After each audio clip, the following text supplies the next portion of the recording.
गर्मियों की शाम राजू अपने घर के बाहर खड़ा था। तभी उसके पास एक अनजान व्यक्ति आया और उससे उसके पड़ोसी डॉक्टर राजीव का पता पूछा। तभी राजू को शरारत सूझी और कहा, अंकल, मैं डॉक्टर राजीव का पता जानता हूँ, आप सीधा जाकर लेफ्ट ले लेना। उसने अनजान व्यक्ति को गलत पता बता दिया था।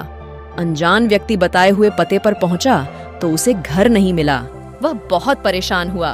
तभी वहां से राजू का भाई रामू आ रहा था। रामू ने अनजान व्यक्ति से उसकी परेशानी का कारण पूछा तो उसने सब बता दिया। रामू ने कहा, अंकल, आपको जिसने भी ये पता बताया है गलत बताया है। आइए, मैं आपको आपकी मंजिल तक पहुंचा दूं। रामू ने उस अनजान व्यक्ति को डॉक्टर राजीव के घर तक पहुंचा दिया। अगले दिन जब रामू और राजू स्कूल से घर लौट कर आए तो उन्होंने देखा तो वही अनजान व्यक्ति उनके पिताजी के साथ बैठकर चाय पी रहे थे। राजू को बहुत शर्म महसूस हुई। दोनों ने जाकर अपने पिताजी और उस अनजान व्यक्ति से नमस्ते किया। उनके पिताजी ने उन्हें बताया कि राजू और रामू, यह मेरे बचपन के मित्र केशव पंडित हैं। केशव पंडित ने उनके पिता से कहा, आपके इन दोनों पुत्रों में जमीन आसमान का अंतर है। कल मैं राजू से डॉक्टर राजीव के घर का पता पूछा था तो उसने मुझे गलत पता बता दिया था। बहुत परेशान होने पर जब रामू वहां से गुजरा तो इसमें मुझे डॉक्टर राजीव के घर तक पहुंचाया। राजू की नजर शर्म से झुक गई थी।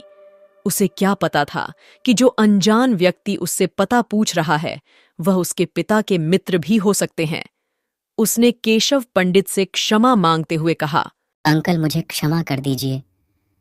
मैं आज के बाद कभी भी किसी अनजान व्यक्ति के साथ शरारत नहीं करूंगा। बेटा, तुम एक बार गांठ बांध लो।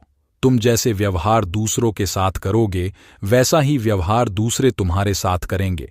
यदि तुम चाहते हो दूसरे तुम्हारे साथ अच्छा व्यवहार करें तो तुम भी दूसरों के साथ अच्छा व्यवहार करना चाहिए। गलत व्यवहार से कभी ना कभी सिर शर्म से झुकता है और जो सदैव अच्छा व्यवहार करता है उसका सिर सदा गर्व से ऊंचा रहता है, जैसा कि आज तुम दोनों भाइयों के साथ हुआ। गलत व्यवहार के कारण तुम्हारा सिर स्वयं ही शर्म से झुक गया है, जबकि रामू अपने अच्छे व्यवहार के कारण गर्व का अनुभव कर रहा है।